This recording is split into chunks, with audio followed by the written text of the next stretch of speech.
Legenda Bujang Kerai yang pemberani.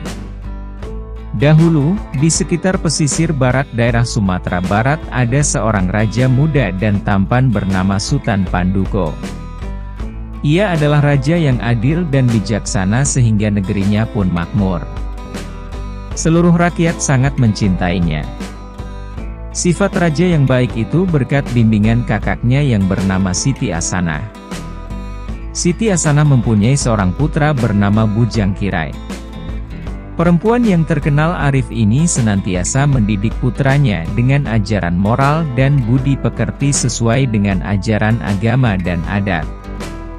Selain itu, Siti Hasanah juga membekali anaknya dengan kesaktian ilmu bela diri. Suatu hari, terdengar kabar bahwa Raja Baduatai yang terkenal kejam dari kerajaan Ampu Baroyo hendak mengadakan sayembara adu ayam guna mencarikan jodoh untuk putrinya yang bernama Putri Sawang di Langit. Sutan Panduko yang masih bujangan berniat untuk mengikuti sayembara tersebut. Niat itu ia sampaikan kepada kakaknya. Mulanya, Siti Hasanah mencegahnya karena ia tahu sifat dan perangai Raja Baduatai. "Jangan, adikku. Bukankah kamu tahu sendiri siapa Raja Baduatai? Aku tidak ingin terjadi sesuatu kepada dirimu," cegah Siti Hasanah. "Tapi, saya mendengar kabar bahwa Putri Sawang di Langit adalah putri yang baik dan rendah hati.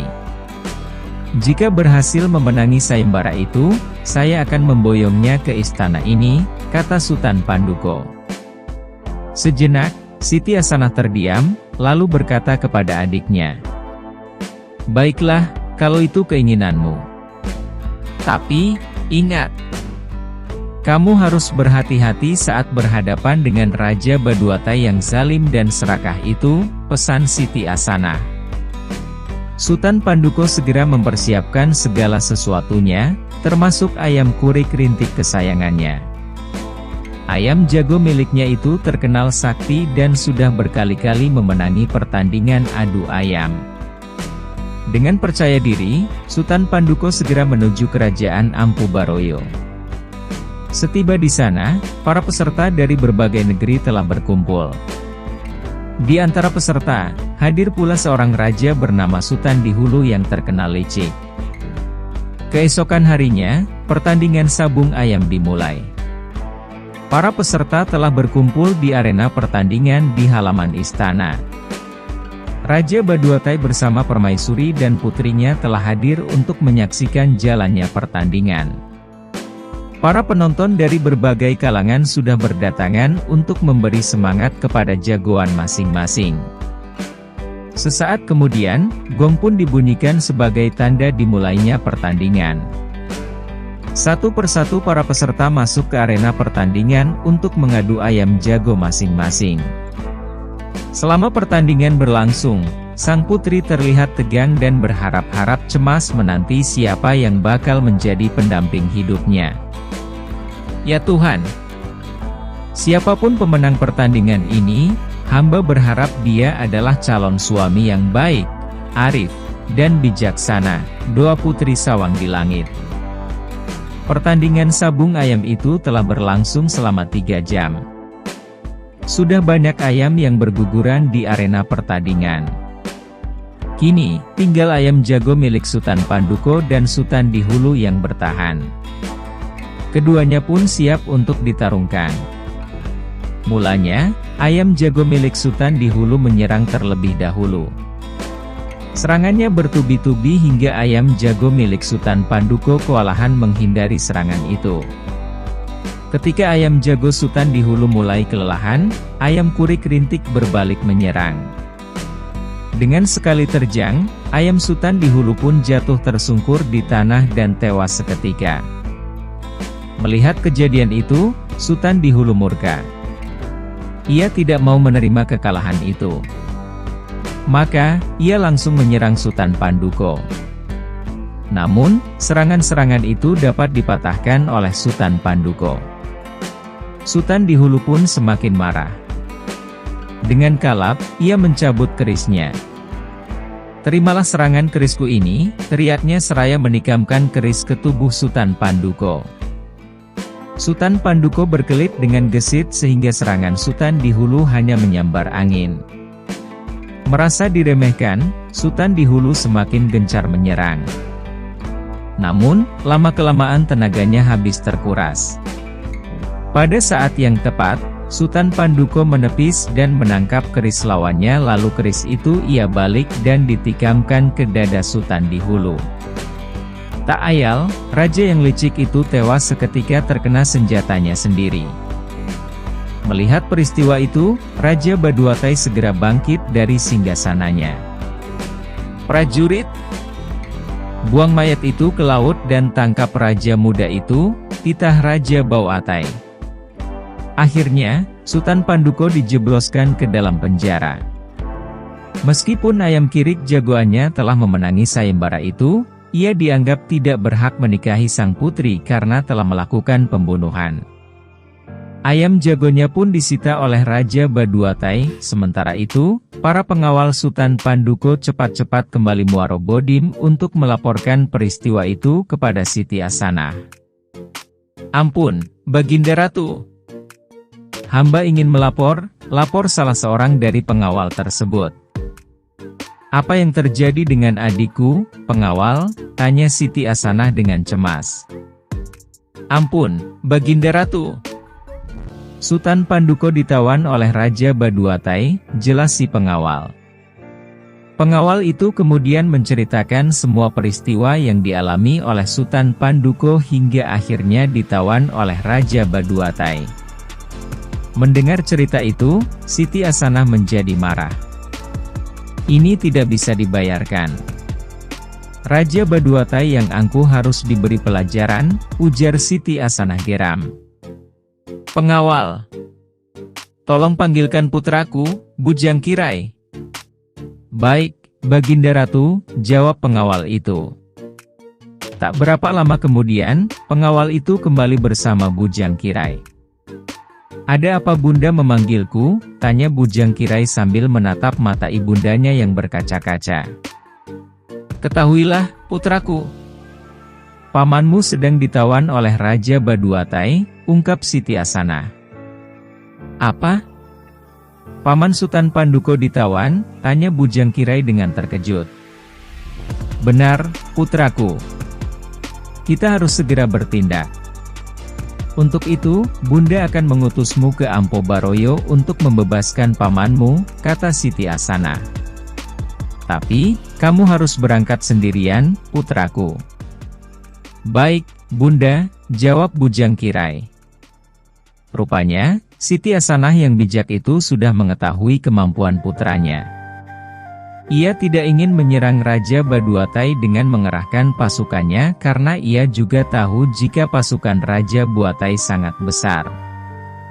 Dengan hanya mengutus Bujang Kirai seorang diri, ia berharap putranya itu dapat menyelinap masuk ke dalam istana dan membinasakan Raja Baduatai yang keji itu. Tidak lupa, Siti Hasanah membekali putranya dengan siraup, pisau kecil berujung bengkok, pusaka warisan dari ayahnya. Setiba di kerajaan Ampu Baroyo, Bujang Kirai dengan hati-hati menyelinap masuk ke dalam istana. Dengan kecerdikannya, ia mencari tahu di mana keberadaan pamannya sekaligus mencari tahu rahasia kekuatan Raja Baduatai. Alhasil, ia berhasil memperoleh keterangan dari salah seorang penjaga bahwa rahasia kekuatan Raja Baduatai bahwa kekuatannya akan berkurang ketika ia ingin membuang air kecil di waktu bangun pagi. Ketika fajar mulai menyingsing di ufuk timur, Bujang Kirai dengan kesaktiannya menyelinap masuk ke kamar Raja Baduatai tanpa diketahui penjaga. Namun, Raja Baduatai tak kalah saktinya. Ia yang sedang terlelap langsung terbangun karena mengetahui kedatangan tamu tak diundang. "Hai, anak muda.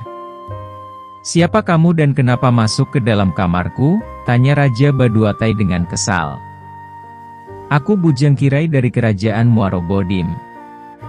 Aku kemari hendak membebaskan pamanku, Sutan Panduko," jawab Bujang Kirai dengan tenang. "Dasar anak bodoh. Kamu kesini hanya untuk mengantarkan nyawa," hardik Raja Baduatai. Pergi dari sini kalau mau selamat. Tidak, aku tidak akan pergi sebelum pamanku dibebaskan, tegas Bujang Kirai. Raja Baduatai menjadi sangat marah. Tiba-tiba ia melayangkan tangannya hendak menampar Bujang Kirai. Namun, tanpa diduga, tamparan itu dengan mudah dielakkan.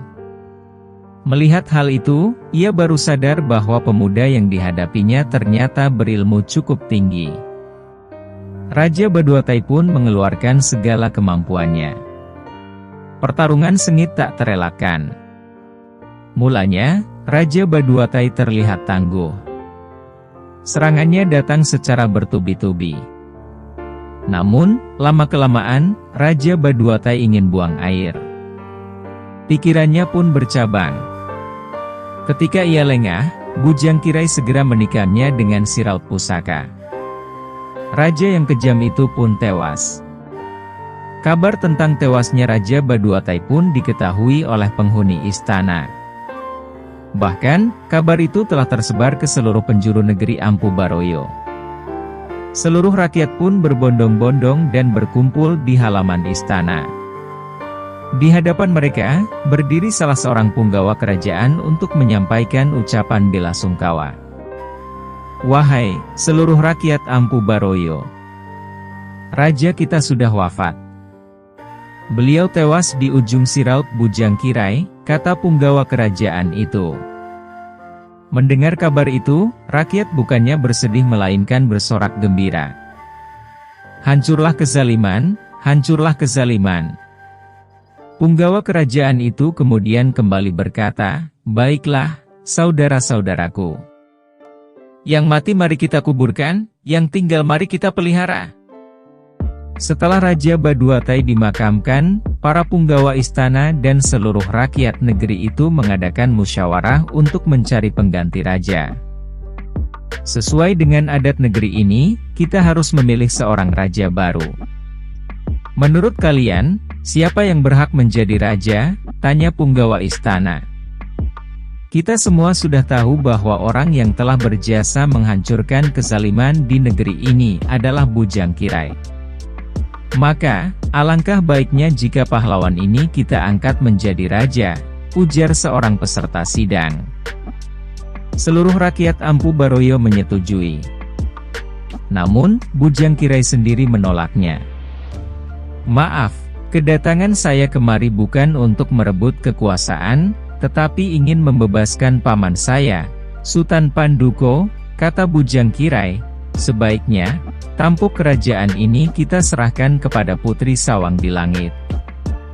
Dialah yang lebih berhak menjadi raja di negeri ini. Busuk tebu sebatang, belum tentu busuk kesurumpunnya. Akhirnya, Putri Sawang di Langit pun dinobatkan sebagai Raja Ampu Baroyo yang baru. Sementara itu, Bujang Kirai membawa pamannya pulang. Setelah kesehatannya kembali pulih, Sultan Panduko kembali memerintah kerajaan Muaro Bodim dengan arif dan bijaksana. Semua itu adalah berkat jasa dan keberanian Bujang Kirai.